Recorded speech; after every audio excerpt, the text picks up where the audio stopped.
வீட்டிலலாம் சின்ன குழந்தைங்க இருந்தாலே ப்ரொடெக்ட் பண்ண வேண்டிய விஷயத்தில் முக்கியமான ஒன்று இந்த டிவி. ஃப்ரிட்ஜு, பீரோ, டோர் இதெல்லாம் கூட லாக் பண்ணி வச்சுக்கலாம். என் பையனுக்கு டாய்ஸ் கூட விளையாடுறதை விட இந்த டிவி ஸ்க்ரீன் கூட விளையாடுறது ரொம்ப பிடிக்கும். சின்ன குழந்தைங்க வீட்டில் இருந்தாலே அவங்க விளையாட்டுத்தனத்தில் துருன்னு ஏதாவது பண்ணிகிட்டே இருப்பாங்க. நம்ம தான் ஒரு ப்ராடக்ட்டை எந்த அளவுக்கு சேவ் பண்ணுங்கிறது தெரிஞ்சுக்கணும். ஸோ ஆன்லைனில் நிறைய ஆப்ஷன்ஸ் இருக்குது. அது எல்லாமே வந்து நமக்கு செட் ஆகுமான்றது தெரியாது. ரீசெண்ட் டைமில் நிறையவே ஆன்லைனில் நிறைய ப்ராடக்ட் டேமேஜ் ஆயிடுச்சு. ஸோ இதனால் இதை நேரடியாக கடையிலேயே போயிட்டு டிவியோட இன்ச்சஸ் சொல்லி அவங்களே தனியாக அந்த டிவிக்காக தயாரித்து கொடுத்தாங்க. ஏன் அப்படின்னா இந்த மோட்டோலா டிவிக்கான சேவர் கிளாஸ் வந்துட்டு கடையில் கிடைக்கிறதில்ல, ஆன்லைனில் மட்டும் தான் கிடைக்குது.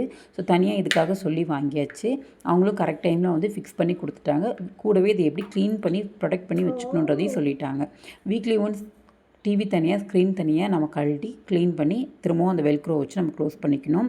ஸோ குழந்தைங்க வீட்டில் இருக்காங்கன்னா ஓய்னு அவங்கள மிரட்டாமல் இந்த மாதிரி டிவிக்கு ஒரு ப்ரொடக்டர் கிளாஸ் வாங்கி போட்டிங்கன்னா அவங்களும் ஃப்ரீயாக இருப்பாங்க, நம்மளும் இது போட்டதுக்கப்புறமா பிக்சர் குவாலிட்டியாக இருக்கட்டும், சவுண்ட் ப்ரூஃபாக இருக்கட்டும் ரொம்பவே நல்லாயிருக்கு. எந்த ஒரு காம்ப்ரமைஸும் இல்லாமல் நல்லாவே நம்ம யூஸ் பண்ணிக்கலாம் டிவியை பழைய மாதிரியே. இந்த மாதிரி ப்ராடக்ட்ஸ் ஆன்லைன்லேயும் கிடைக்குது, ஷாப்ஸ்லேயும் பர்ச்சேஸ் பண்ணிக்கலாம். நீங்களும் வாங்கி யூஸ் பண்ணிக்கோங்க. பாய்.